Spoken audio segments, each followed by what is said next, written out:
Virat Kohli, and it should be breaking news, finally wins the toss, because remember he lost the first three tosses that the Indian team participated in the first three games of this T20 World Cup. Two games they ended up on the losing side. One game they won despite losing the toss, and that came against Afghanistan. Here India has won the toss and they've decided to, no surprise there, they've decided to field first. And why would you say that they want to field first? We've seen in all matches so far at the T20 World Cup, teams prefer chasing. Yes, India batted first versus Afghanistan and won that game, but teams would prefer chasing here because of the dew that sets in later. It makes life very difficult for the bowlers, as well as it makes it easier for the batsmen to strike the ball, because in slow pitches you really have to wait for the ball to come onto the bat, and that tends to happen in the second half of the inning. Let me give you a stat here why any captain would like to chase here. That's because out of the 9 games that have been played at the Dubai International Cricket Stadium at this T20 World Cup, 8 have been won by team chasing. The only one time that New Zealand won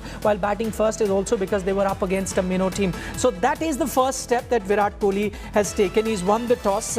Sometimes these things are out of your control, but as they say, the luck of the coin finally going Indian captain's way. He wins the toss and has decided to field first. We'll have to wait and see if they go ahead and make a few changes. That's because the Indian team won the previous encounter, so mostly we've seen teams make not too many changes and not try and disturb that winning combination. But would they want to make that one change? Because we heard from Sunny Bhai earlier in our program where he said maybe look at an extra spinner coming into the team for 2 reasons.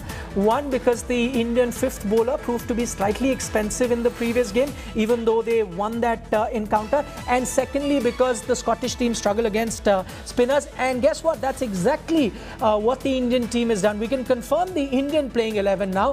Shardul Thakur misses out and Varun Chakravarti is back. Now that is very important. Remember, Varun Chakravarti missed out in the previous game because of an injury. So clearly that rest has helped him. So he comes back into the playing 11. You would have thought that probably India would have made a change as far as the spinner is concerned. So one spinner goes out and then the other spinner comes in. That's not what has happened. R. Ashwin had a good outing versus Afghanistan, picked up 2 wickets, so he remains in the team. Ravindra Jadeja, you couldn't have really bought him out of the playing 11 because he gives you 2 dimensions. In fact, I'd say 3 dimensions, because he not only is a very able spinner, he's a very handy batsman and an outstanding fielder. So he remains. Now they've added a 3rd spinner into the team. That is Varun Chakravarti. So exactly what Sunny Gavaskar was telling us on India Today a short while ago. What are the changes that he would like to see in the team? He spoke about that one change, that bring in a spinner and you could have a fast bowler sit out, and that's exactly what the Indian team has done. Shardul Thakur, after playing the last 2 games for India, one against New Zealand, he played that encounter, and then we saw him play this game versus Afghanistan where India won. He misses out. Varun Chakravarti is back. No other changes.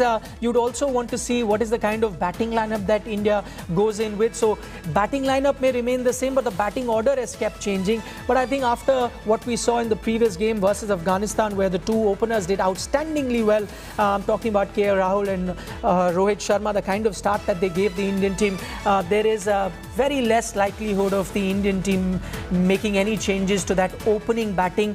Of course, a few other changes were made in the batting order. You had to push someone like a Rishabh Pant up and a Hardik Pandya up, and you had Virat Kohli wait out because of the situation, because you got a fine start that the openers gave you versus Afghanistan. You could still see that if the openers give you a very good start and then you really need someone to come and tonk the ball, in which case you look to a Rishabh Pant and a Hardik Pandya to do that job for you.